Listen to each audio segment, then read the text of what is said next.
పల్లి మండలం మండలం గజ్వేల్ జిల్లా సిద్దిపేట డిస్ట్రిక్ట్ అన్న ఇప్పుడు ఎంత వేస్తారట కీరా దోశ మీరు?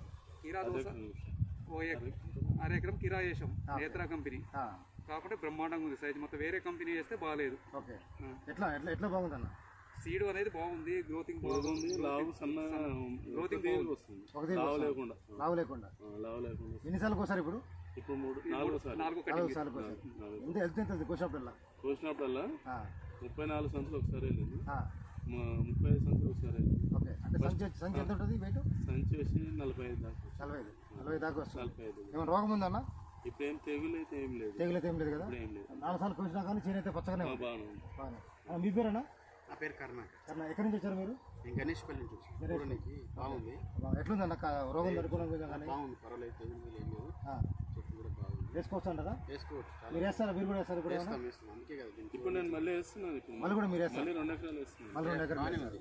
ఓకే ఇదండి రైతు యొక్క అనుభవం ప్రకారం. మంది వేసాడు రైతు, ఇంకొక వేరే కంపెనీ విత్తనం కూడా వేశారు. దాంతో కంపేర్ చేసుకుంటే అది మొత్తం దాంతో డౌన్ మిల్లు డిసీజ్ అనేది ఎక్కువగా ఉంది దాంట్లో. మన దాంట్లో తక్కువగా లేదు. పంట కూడా చూడండి చాలా గ్రీన్గా ఉంది. కాయ సైజు బాగుంది అంటున్నాడు రైతు ప్రకారంగా. కలర్ ఒకటి బాగుంది అంటున్నాడు. మార్కెట్లో కూడా మంచి రేట్ పడుతుంది అంటున్నాడు. ఇక్కడ మన వడ్డీ మామూలు మార్కెట్ తీసుకుంటున్నాం. వడ్డీ మామూలు దాదాపు ఇప్పుడు రేటు ఉన్నప్పుడు 13-14 రూపాయలు కిలో పోతుంది అంటున్నాడు. ఇప్పుడు 4 కటింగ్లు అయినా కానీ పంట కూడా ఆరోగ్యంగా ఉంది. డౌన్ మిల్లు కూడా చాలా తక్కువగా ఉంది. వేరే విత్తనంతో పెట్టుకుంటే ఇది రైతు యొక్క ఫీడ్బ్యాక్ అండి. మీరు కూడా నేత్ర కంపెనీ ప్రభుదేవన విత్తనాన్ని వేస్తారని నేను మనసారా కోరుకుంటున్నాను. నమస్తే అన్న.